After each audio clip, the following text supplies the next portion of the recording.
constituyente de 1999 fue otra cosa. Fue un despertar. Fue el inicio de una época histórica.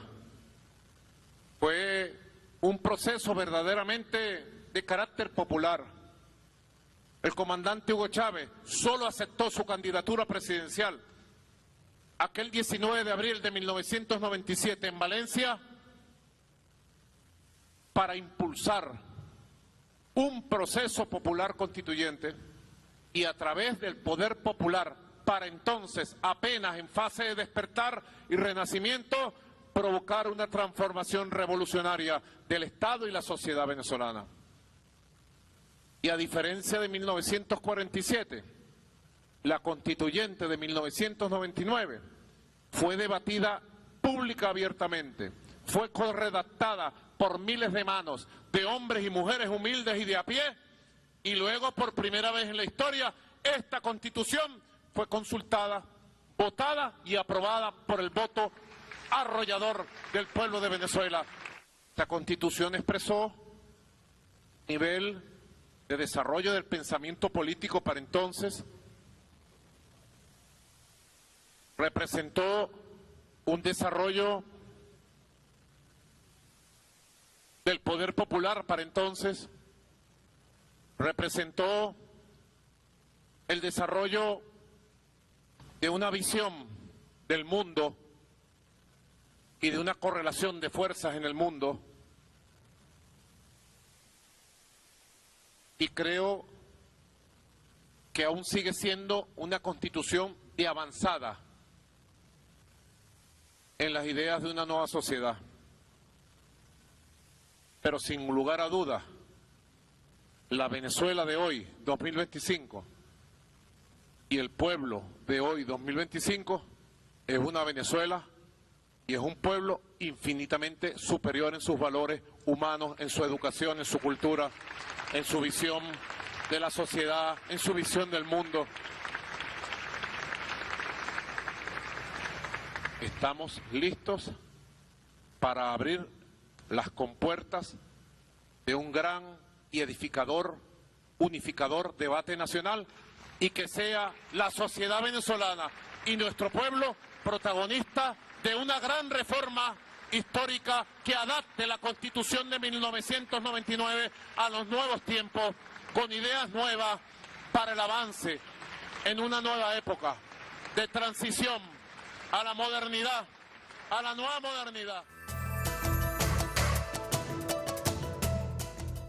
Bienvenidos todos y todas a nuestro programa, a su programa En la Balanza. Gracias a toda la familia venezolana que nos acompaña en este programa conociendo los temas de interés nacional e internacional. Hoy vamos a hablar de la reforma constitucional propuesta por el presidente Nicolás Maduro.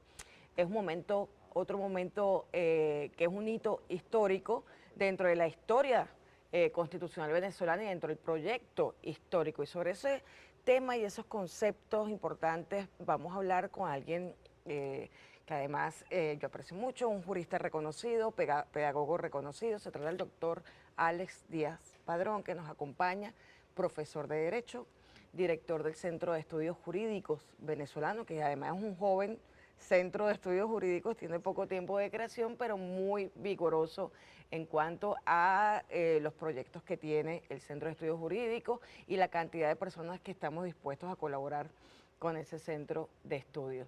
Y ahora, por supuesto, me imagino que sumarse a todo este gran debate nacional al que ha llamado el presidente Nicolás Maduro.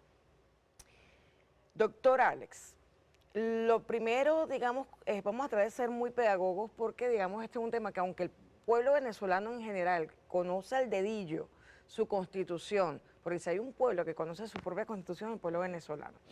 Pero ciertamente, digamos, hay conceptos que ayudan a aclarar ciertas dudas que pueden haber. El presidente Nicolás Maduro ciertamente dice que este es el momento, es el momento histórico para activar al poder constituyente que está latente, ¿ok?, en un proceso de reforma. Para adaptar la Constitución, ese hecho político decidido en el 99 a los nuevos tiempos. Háblanos un poco del por qué, qué podemos interpretar en cuanto a que sea el momento histórico y en cuanto a la necesidad de ir adaptando digamos, un pacto político a las nuevas realidades. Sí, bueno, buenas tardes para todos los usuarios y usuarias de TVS. Agradecer al equipo de La Balanza por esta invitación y bueno, felicitar al equipo que produce este programa que trata interesantes temas nacionales e internacionales. Sí, bueno, ahí estamos en un nuevo momento político. Está comenzando el periodo constitucional de 6 años, ¿verdad? 2025-2031. Venimos, o el proceso revolucionario viene de una gran consulta del plan de las 7 transformaciones, recogiendo elementos de distinto tipo. Y percibo que el presidente ha leído esto muy bien y considera necesario plantear una iniciativa de reforma de la Constitución, un poco para proyectar también a nuestra patria hacia el futuro, cómo profundizar nuestra democracia directa, participativa y protagónica, cómo fortalecer la visión de nuestra sociedad, la sociedad que estamos construyendo, cómo fortalecer el modelo económico que ha ido surgiendo a partir de más de 1000 medidas coercitivas unilaterales y cómo integrar completamente la Constitución. Creo que si explicáramos pedagógicamente, estos 25 años han sido muy intensos, ¿no? Refiriéndonos desde la Constitución del 99 hacia acá, desde el mismo proceso popular constituyente que terminó con la aprobación de la Constitución, aunque a nosotros nos gusta decir que los procesos constituyentes son permanentes, ¿no? El pueblo permanentemente está en una constituyente. Fuimos a un proceso de reforma hace algunos años, a una iniciativa de reforma, fuimos a un proceso de enmienda, tuvimos un segundo proceso popular constituyente del 2017 al 2019 y nuevamente hoy, año 2025, el presidente está activando el proceso de iniciativa de reforma constitucional. El presidente Nicolás Maduro hace mención de, digamos, un elemento que ha sido fundamental y desencadenante de un cambio histórico, que fue, digamos, la decisión que tomó el presidente Hugo Chávez cuando era todavía candidato, de ir como no a un proceso electoral con la finalidad de refundar la República, es decir, de traer nuevamente el proyecto histórico de Bolívar, el pensamiento de Bolívar y transversalizar así el destino de la nación, o sea, digamos, rescatar el origen de la República Bolivariana de Venezuela, de tantos golpes que se le dieron a través también de constituyentes, 1830 fue una y otras, la Cosiata y otros momentos en la historia en el que, digamos que aquel proyecto, desde la visión de Bolívar, desde la visión además de Angostura, de Jamaica, en la que se plantean cambios fundamentales desde la visión de un jurista, porque Bolívar era además un jurista, un gran jurista. Y allí, digamos que ese planteamiento del presidente Hugo Chávez, luego ya electo presidente, desencadenó, por supuesto, digamos, una nueva era, que fue la era de la participación y de la democracia, la legitimidad democrática. Esa constitución aprobada por el pueblo venezolano y además en la que participó abiertamente todos los sectores del país trabajando en esa constituyente, es hoy objeto de revisión. Debe revisarse, como le dice el presidente Nicolás Maduro, porque además en esa constituyente, doctor Alex, de ese momento hubo gazapos. O sea, esa constitución es extraordinaria, tiene elementos que el propio presidente Chávez además pidió que se incluyeran, que es que esta constitución no se pudiera ni reformar, ni enmendar, ni cambiar, sino por la voluntad del poder constituyente nuevamente. Por eso que tenemos estos procedimientos más complejos dentro de la Constitución. Ciertamente la idea es, bueno, si decimos que es una Constitución tan extraordinaria, que aunque tenga gazapos sigue siendo extraordinaria y tiene soluciones constitucionales para dirimir todo, digamos, puede ser que muchas personas se pregunten hacia dónde vamos con la reforma. Es decir, es el momento histórico, tú lo has dicho, en medio de más de 1000 medidas coercitivas, un cambio geopolítico que estamos observando a nivel internacional, la necesidad de más humanismo para defendernos del fascismo, del neonazismo, del sionismo, un nuevo modelo de sociedad. ¿Cómo ves tú esa necesidad histórica? Porque es un momento, no vamos a una asamblea constituyente, pero es un momento constituyente de alguna manera. Es decir, si no adecuamos la Constitución a los nuevos tiempos, no vamos a poder enfrentar, digamos, la cantidad de derroteros que vienen y Venezuela desde el 99 ha querido ser, digamos, faro para las naciones. 99 fue un ejemplo para Ecuador y Bolivia, para sus procesos.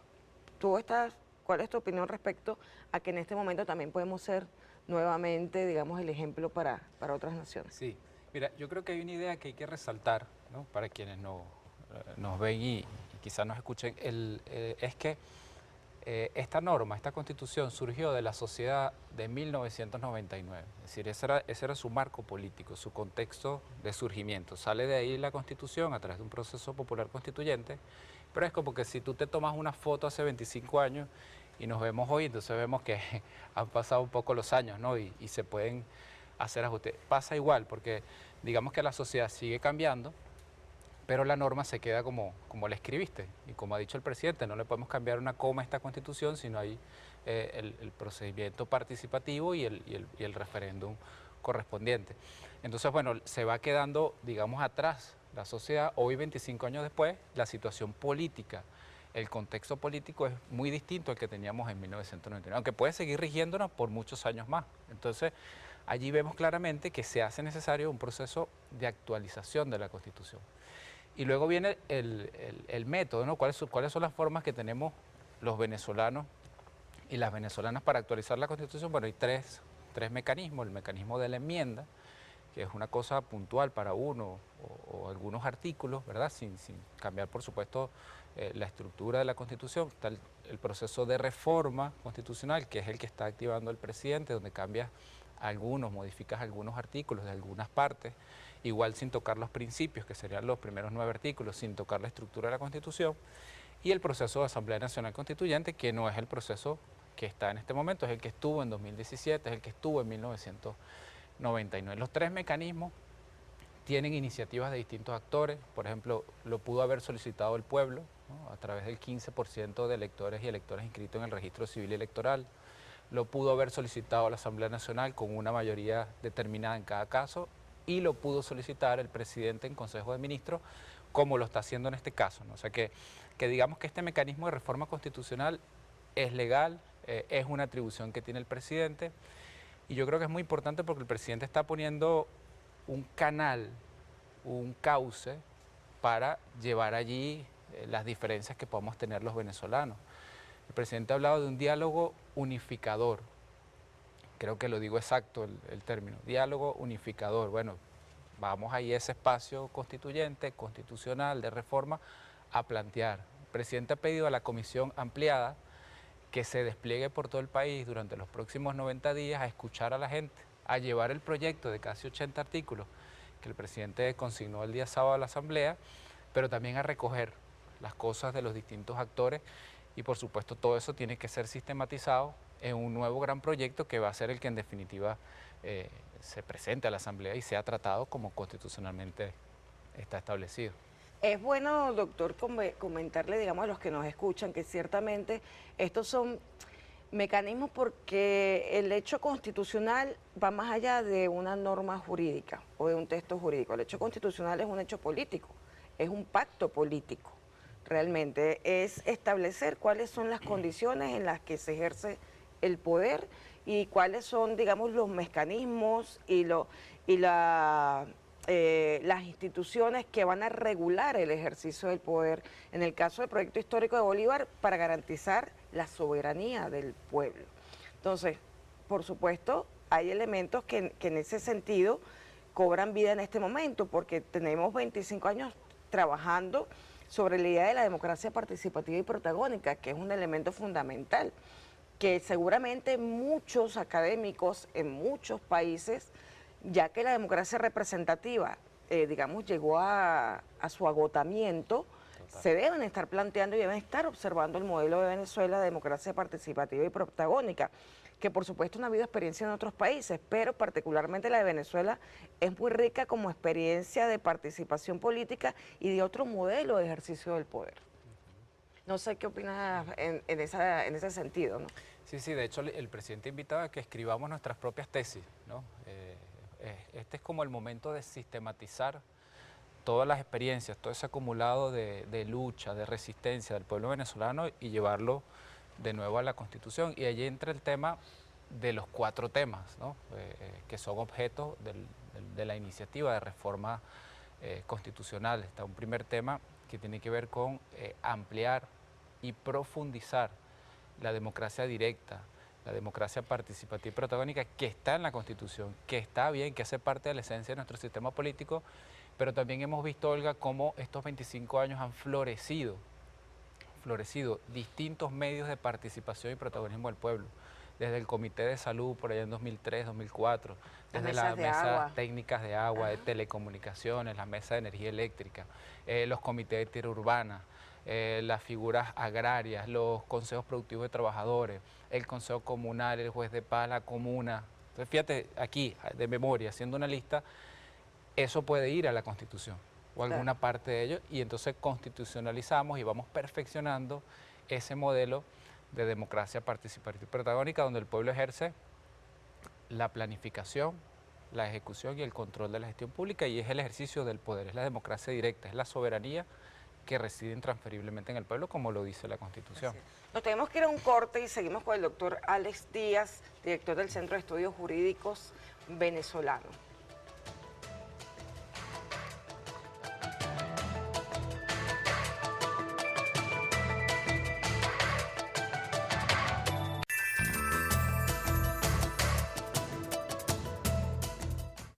Venezuela ya. Tenemos que conectarnos con esa Venezuela. Una Venezuela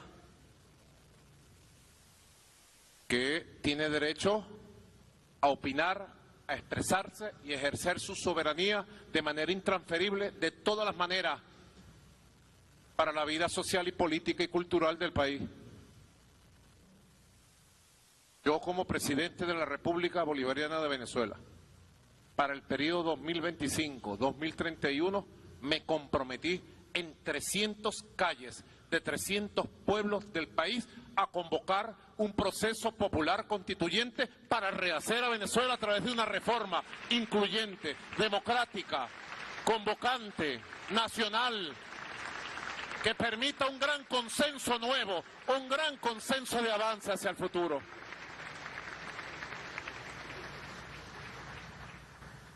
Ser como presidente, pueblo, un instrumento que convoque, que oiga, que redacte y que mejore el marco, amplíe el marco. Creo que es el momento para hacerlo otra vez y hacerlo mejor ahora, tomando las experiencias que hemos vivido. Creo que es el momento para unir a todo el que pueda ser unido en función de la paz, la estabilidad, la democracia, la participación, la estabilidad política, el progreso económico de un modelo propio. Seguimos en La Balanza conversando con el doctor Alex Díaz Padrón, director del Centro de Estudios Jurídicos Venezolano, profesor también de la Universidad Bolivariana, doctor en Ciencias Pedagógicas. Así que ¿quién mejor para conversar este tema?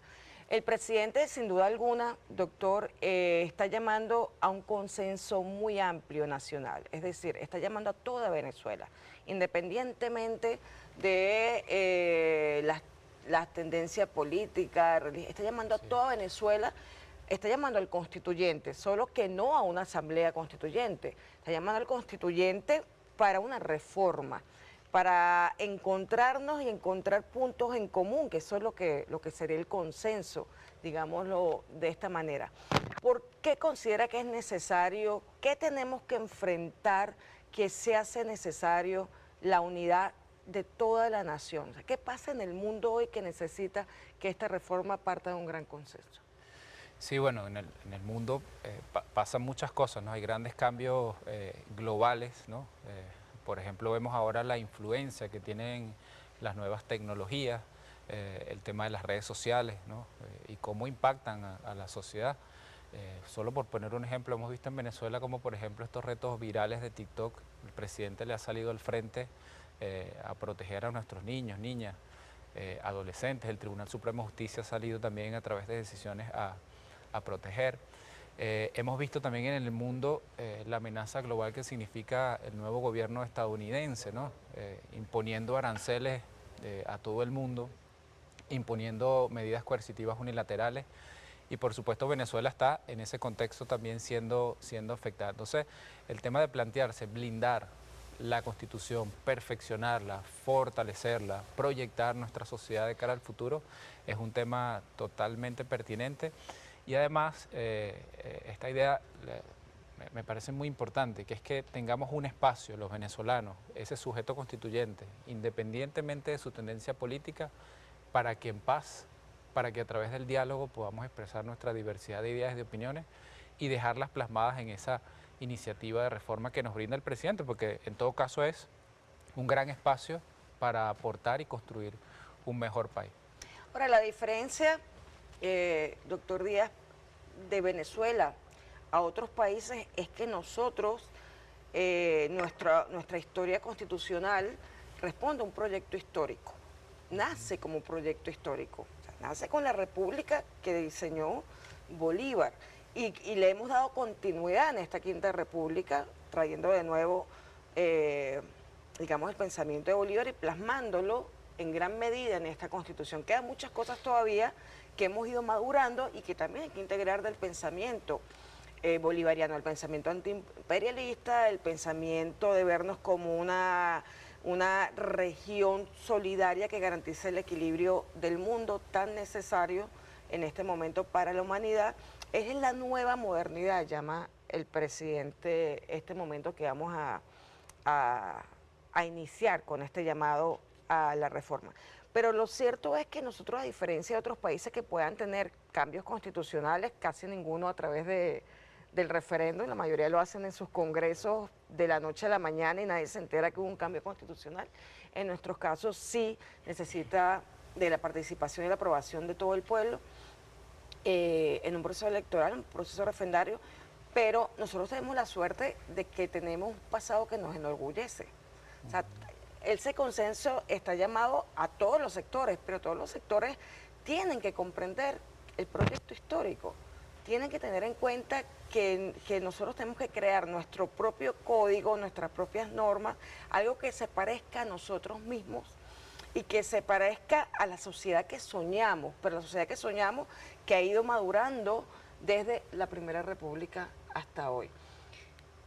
¿Qué, digamos, qué le dirías tú como jurista, como pedagogo, como teórico al pueblo venezolano, a todo el pueblo venezolano, en este llamado al consenso en relación a que tenemos que comprender que tenemos el lujo de tener un proyecto histórico que casi ninguna nación tiene? España le da vergüenza a su pasado. ¿Qué puede recordar España de su pasado? El fascismo. ¿Qué puede recordar España del pasado? Las divisiones de la guerra civil creadas por los primeros, digamos, intentos fascistas terribles. ¿O qué puede recordar España que se niega a reconocer que 700 años fueron un pueblo fundamentalmente árabe en gran parte de España? O sea, ellos les da vergüenza de su pasado. En cambio, el venezolano siente orgullo de su pasado. Sí. Mira, yo diría que esta Constitución de 1999 rescata, tú también lo has dicho, el proyecto bolivariano. De hecho, nosotros tenemos una doctrina país que es la doctrina bolivariana, está en la Constitución. La doctrina bolivariana fundamentada en el pensamiento de Simón Bolívar, el libertador. Hay una frase del comandante Chávez en el Plan de la Nación de 2012, que Chávez invitaba a desatar la potencia contenida en la Constitución. Creo que esa frase cabe en este momento histórico. El presidente nos está invitando con este proceso de reforma, que además es un proceso popular, porque no solamente votamos en un referéndum, sino que el proceso para construir el proyecto es participativo y protagónico. Entonces, bueno, a desatar la potencia que está contenida en esa Constitución. Es una Constitución buena, nos rige hoy, nos va a seguir rigiendo, pero la vamos a hacer mucho mejor, ¿no? Entonces vamos a desatar esa potencia con este proceso de reforma. Y ahí viene también lo que es el segundo tema, ¿no? Que es lo que tiene que ver con la nueva sociedad. Esta Constitución plantea un tipo de sociedad. Si vemos el preámbulo, ella dice que el fin supremo es refundar la República. Y cuando tú buscas ese verbo, refundar, te das cuenta que refundar es volver a hacer algo. Y tiene dos sentidos esa refundación. Primero, refundar el Estado federal descentralizado que está ahí, democrático, social, derecho y justicia, pero también refundar la sociedad. Y allí en el preámbulo se dibuja una sociedad, dice, establecer una sociedad democrática, participativa, protagónica, multiétnica y pluricultural. Eso ya está escrito en la Constitución. Ahora, eso lo podemos perfeccionar teniendo el acumulado de experiencia de estos 25 años y entendiendo el contexto en el que estamos hoy. Que hay que hacer más humana la sociedad, que hay que hacerle frente con mucha fuerza al fascismo desde el nivel incluso constitucional, ya tenemos legislación al respecto, pero desde el nivel constitucional, y que hay que entonces desatar las fuerzas de esa nueva sociedad que estamos construyendo de cara a este nuevo periodo constitucional 2025-2031. Hiciste recordar ahorita en este momento, bueno, en principio decir que este hermoso preámbulo que lo escribió Gustavo Pereira es parte de esta comisión que nombró el presidente. Gustavo Pereira está también, el gran poeta, en esta comisión, la que designó justo el día sábado 15 de febrero para llevar adelante el proceso de consulta y de integración de este proyecto. Así que qué bueno que esté también nuevamente, digamos, aquel que soñó con este preámbulo, la Constitución. Pero te quería, digamos, comentar, Alex, que en este llamado que hace el presidente de la nueva sociedad, de los nuevos elementos, él habla de muchos elementos de los que hemos ido viviendo, ¿no? Primero, por supuesto, el tema del pensamiento bolivariano, el proyecto histórico transversal y enseñar a nuestros hijos, a nuestros niños, a nuestros jóvenes, formarlos en la ética y en el amor bolivariano, que es fundamental.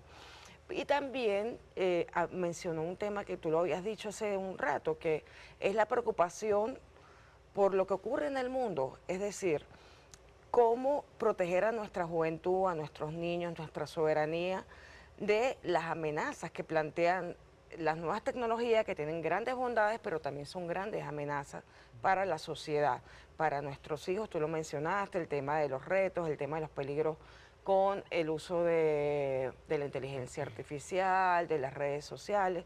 O sea, hay elementos que son de interés para toda la nación, independientemente de, como tú lo has dicho, la tendencia política que se pueda tener.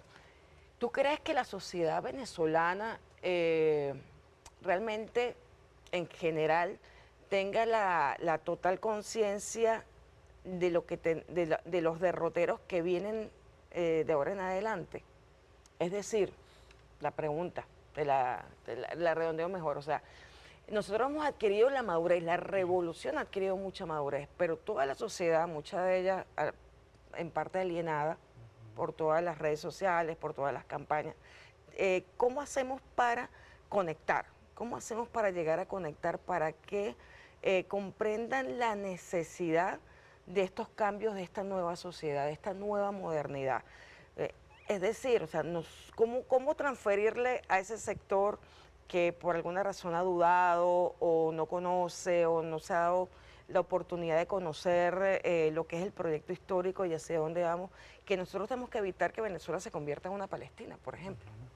¿Cómo transferir esa inquietud, cómo conectarnos con ese sector? Bueno, quizá el debate a nivel nacional, en lo local, en los distintos territorios, sea el escenario, ¿no?, que permita, que favorezca esa conexión. Yo creo que es importante que la gente, bueno, piense, digamos, la forma de, porque se nos está haciendo una invitación, que es a proyectar la sociedad futura, la sociedad venezolana del futuro, la que queremos construir. Entonces, creo que esa es una invitación poderosa que nos hace este proceso de reforma constitucional. Por supuesto, ahí se van a volcar las distintas visiones. Cada uno entiende el mundo de distintas formas. Yo veo el mundo en este momento con varias amenazas. Hay grandes corporaciones mediáticas, de redes sociales, grandes multimillonarios que son los que están detrás, son los hilos que mueven muchos aparatos políticos de muchos países. Entonces eso es súper peligroso para la sociedad. Nosotros no queremos un tipo de sociedad de esa naturaleza. Hay gobiernos de distintos estados que amenazan a otros gobiernos en lo económico, de distintas formas. Entonces nosotros tenemos la oportunidad en este momento de dibujar, de proyectar hacia el futuro esa sociedad que queremos en Venezuela, que debe ser, por supuesto, una sociedad de paz, y a blindarla desde el máximo nivel constitucional. Es decir, Creo que nos tenemos que ir a un corte en este momento y, bueno, seguimos conversando con el doctor Alex Díaz en el siguiente segmento.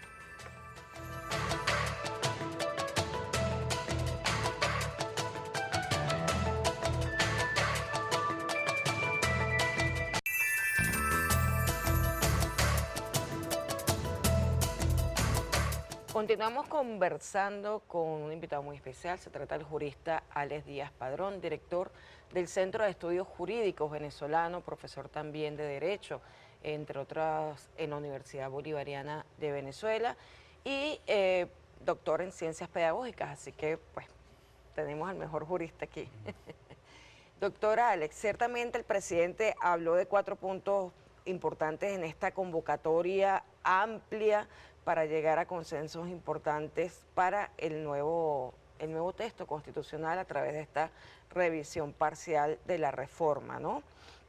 Pero también llama, además de los 4 puntos, a teorizar, porque ciertamente en relación al proyecto histórico, al aspecto constitucional, los venezolanos poco hemos escrito, poco hemos teorizado sobre el hecho de la administración del poder, sobre cómo es el modelo de participación protagónica en relación al hecho constitucional. O sea, hay tanto que hacer. El Centro de Estudios Jurídicos tiene una gran tarea porque es joven, pero es idóneo ese espacio para que muchísimas personas, a través de las revistas que ustedes tienen, los espacios que ustedes tengan, también se sumen a la teorización que es un llamado, porque no podemos dejar solamente a los del nuevo constitucionalismo, que ciertamente es un avance dentro de la teoría constitucional, el nuevo constitucionalismo, pero sigue siendo un modelo liberal, un poco progresista, pero no tiene las características que tiene el nuestro y que va a tener el nuestro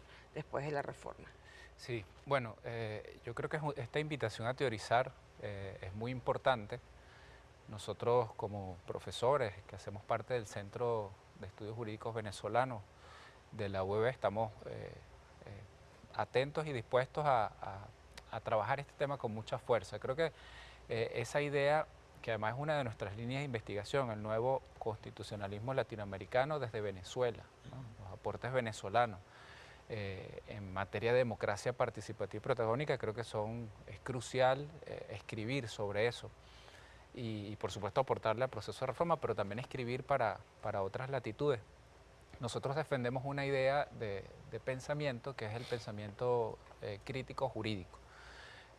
Digamos, si tú miras los países de América Latina, este pensamiento está presente en los países a partir de distintos autores, y este pensamiento básicamente ve al derecho como un campo de disputa, ¿no? Un campo, ve al derecho como un espacio desde el cual se ejerce dominación, porque el derecho no es neutral. El derecho, hay un autor mexicano, ya fallecido, argentino-mexicano, de apellido Oscar Correas, que él se pregunta por qué el derecho dice lo que dice y no otra cosa, ¿no?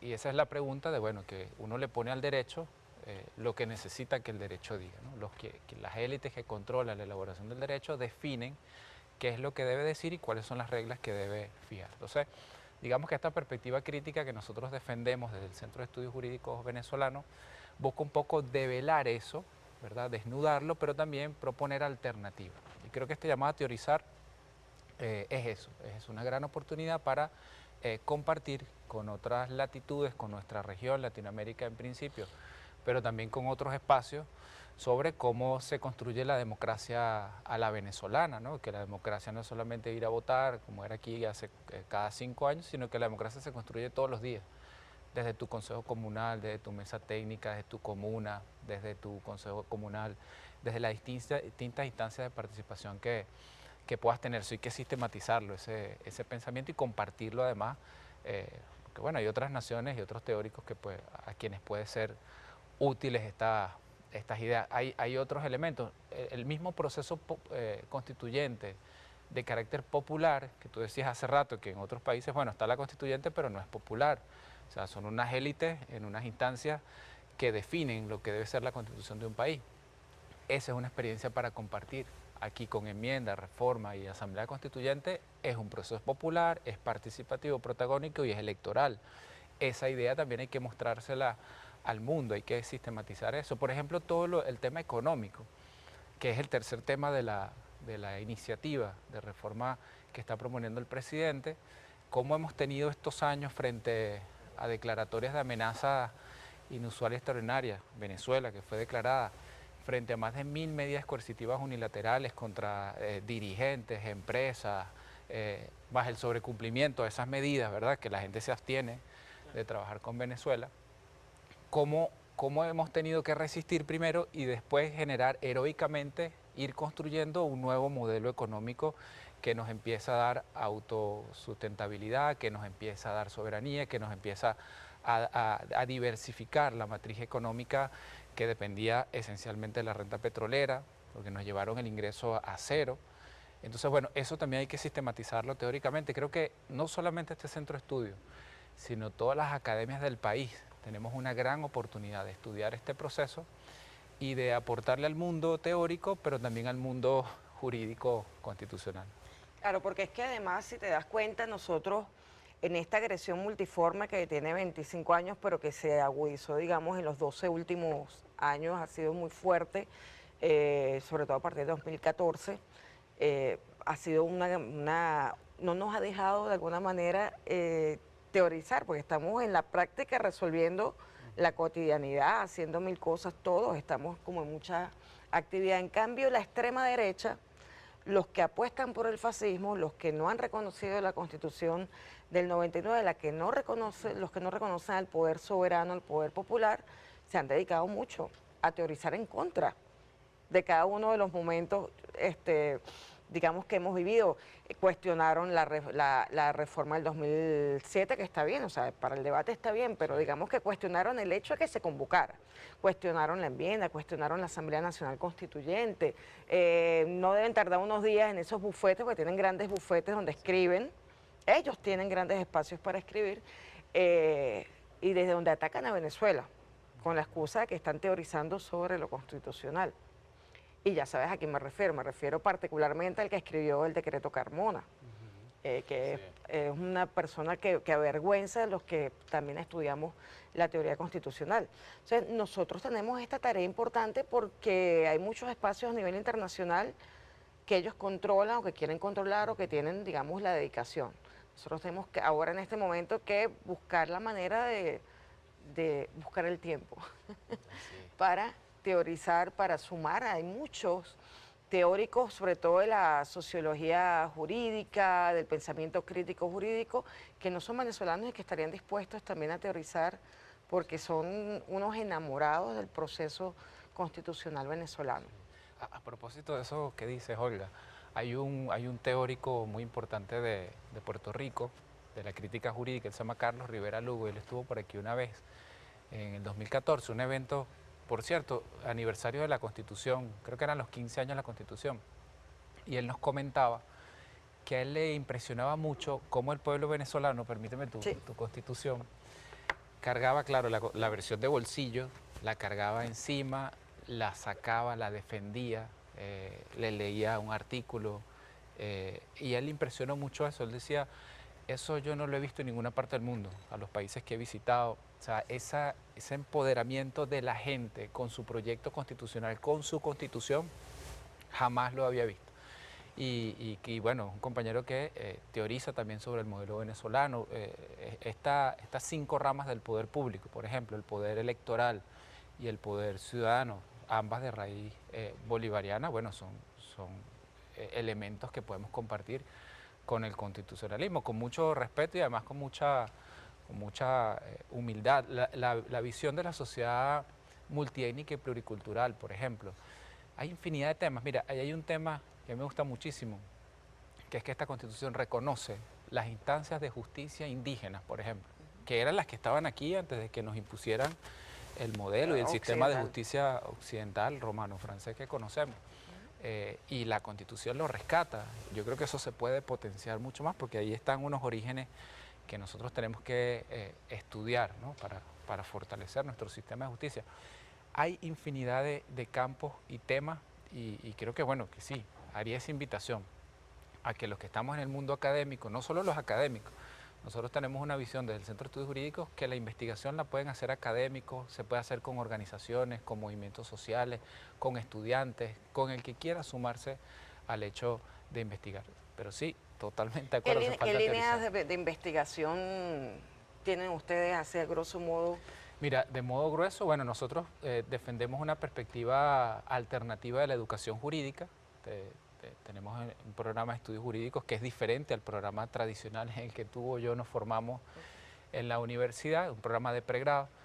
Tenemos programas de posgrado también con una perspectiva diferente, una especialización de gestión judicial, una maestría en derechos humanos, una maestría en derecho internacional público. Entonces, una línea de trabajo de investigación es esa educación jurídica alternativa. La educación jurídica que necesitamos tener para construir el nuevo derecho, el nuevo ordenamiento jurídico. Hay un autor que dice que, digamos, el derecho se reproduce en la facultad de derecho. Entonces nosotros queremos un poco ir a abordar eso, que el abogado salga con una visión diferente desde el propio momento de su formación. Otra línea de investigación es el tema del nuevo constitucionalismo latinoamericano desde Venezuela. Es un constitucionalismo situado, ¿no? Nosotros obviamente tenemos influencia, pero también tenemos un modelo que tiene características propias y queremos teorizarlo y queremos compartirlo con el mundo, digámoslo así, los aciertos y las debilidades que este sistema ha tenido. Desarrollamos una línea de investigación de lo internacional, ¿no? Le metemos mucho al ojo a este tema del orden basado en reglas que está planteado en este momento, que desconoce completamente el derecho internacional público. Ese nos parece otro tema fundamental. Y bueno, tenemos temas de trabajo con organizaciones sociales, con mujeres, con trabajadores y trabajadoras residenciales, con inquilinos, inquilinas. Eso también son temas que son los sujetos sociales en lucha, ¿no? En lucha por sus derechos y cómo el derecho les sirve para la liberación, digamos. Hablaste de algo importante que también es algo de lo que estamos enfrentando. El presidente también hizo referencia al peligro del fascismo, a esa visión neocolonialista, digamos que está multiplicándose a través de estas corporaciones de las redes y que nosotros tenemos que enfrentar porque todo ese sistema es el que está construyendo ese orden basado en reglas. O sea, esas corporaciones internacionales son las que están replicando y construyendo la idea de que puede haber un orden basado en reglas. Por ejemplo, que el presidente de Estados Unidos le dé la gana de hoy levantarse y cambiar el nombre al Océano Pacífico, como hizo con el Golfo de México. O sea, algo que hay un consenso universal de que el nombre que se le da a ese espacio físico es Golfo de México, y él de un buen día para otro, simplemente de un plumazo, le cambia el nombre a lo que le dé la gana. Y lo replican de tal manera que entonces Wikipedia lo recoge, lo recoge Google, lo recoge, o sea, grandes redes que empiezan a recoger eso que no respeta el derecho internacional. Entonces, es parte del debate que debería haber aquí, o sea, cómo defendernos para que Venezuela siga en esta diplomacia de paz consolidando el derecho internacional, porque la gran apuesta en este momento es defender el derecho internacional. Así es. Nosotros... Y digamos, procurar que además el derecho internacional también reconozca sus propios fundamentos, ¿no? Porque a veces también hay dificultades en ese sentido. Sí, un poco para explicarlo pedagógicamente, esta idea del orden basado en reglas es que no hay reglas, ¿no? Es que las reglas que se generaron después de la Segunda Guerra Mundial, ese orden internacional, malo o bueno, nos guste o no, se está echando a la borda. Ese es el problema. Y las reglas, bueno, las pone el que tiene la fuerza, el que tiene los ejércitos. Son normas aplicadas en base a la fuerza. Y eso es muy peligroso para la sociedad, y nosotros como pueblo tenemos una oportunidad histórica de poder blindarnos al menos desde el nivel constitucional, ¿verdad? Porque esto fija unas reglas para todos los que estamos aquí. Creo que es sumamente importante. Porque además, bueno, que es bueno decirlo, ciertamente ha habido un desarrollo legislativo en materia de la democracia participativa y protagónica, de la organización popular, también un desarrollo normativo en relación a las leyes antibloqueo, las leyes que defienden la soberanía, defienden el modelo económico, nos protegen de las medidas, pero esas leyes, que sería bueno explicarlo de forma pedagógica, pueden ser cambiadas por otra Asamblea Nacional. Cambio, constitucionalizarlos significaría que solamente el pueblo, a través de un referéndum, pudiera cambiar esas decisiones o esa incorporación de lo ya trabajado en esas leyes que se instale dentro de la Constitución, implica que no fácilmente puedan cambiar esas decisiones. Sí, sí, de acuerdo. Sería darle el nivel o el rango constitucional. Esta es la norma suprema de nuestro ordenamiento jurídico y colocarlas allí, por supuesto, significaría que se hace más difícil el proceso porque tienen que ir a debatir con el pueblo. Y entonces va a ser muy difícil que convenzan al pueblo de que se perjudique. Entonces, creo que es importante, es una oportunidad histórica para dar rango constitucional a muchas ideas que se han recogido estos 25 años y que, bueno, llegó el momento de darles fortaleza. Bueno, yo estoy muy emocionada, no solamente por compartir contigo aquí, que sé el trabajo que llevan en el Centro de Estudios Jurídicos Venezolanos, sino también muy emocionado por la idea, porque nosotros somos un apasionados no solo de la revolución, somos además de la revolución, de esta revolución que tiene como base las grandes transformaciones del Estado y las grandes transformaciones de la sociedad. Entonces a mí particularmente me tiene muy motivada este nuevo llamado a que el constituyente tenga un nuevo proceso que va a ser ejemplo para las naciones. Entonces yo invito a todos a que se emocionen igual que nosotros en este gran proceso que ha convocado el presidente de la República, Nicolás Maduro, para tener más y mejor democracia. Yo siento que desde los espacios que comparto, los espacios académicos, bueno, la gente está muy motivada y emocionada con esta convocatoria, esta iniciativa. Yo hago parte de organizaciones de abogados que nos venimos reuniendo desde que el presidente venía anunciando esto anunció en campaña.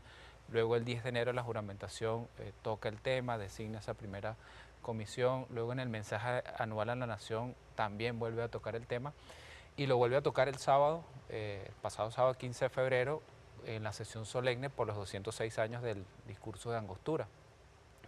Imagínate la significación política, ¿no? Angostura, conectarlo con el proyecto de reforma. Muchas ideas del Libertador que están planteadas o que se plantearon para esa constitución de Angostura, pues pueden ser rescatadas y fortalecidas en esta constitución del 99. Entonces hay emoción entre los profesores, estudiantes ya le preguntan a uno sobre el tema de la reforma, ellos también muy pendientes de las cosas. Así que bueno, yo invitaría al pueblo a que estos 90 días demos un debate intenso, aportes, propuestas, ideas, es el momento, el diálogo amplio, el diálogo unificador, y que salga un gran proyecto donde nos reconozcamos todos y que en definitiva, bueno, vaya un proceso referendario y el pueblo decida. Así es. Bueno, muchísimas gracias al doctor Alex Díaz Padrón que nos acompañó, director del Centro de Estudios Jurídicos Venezolanos. Gracias a ustedes por habernos acompañado. Nos vemos el próximo martes.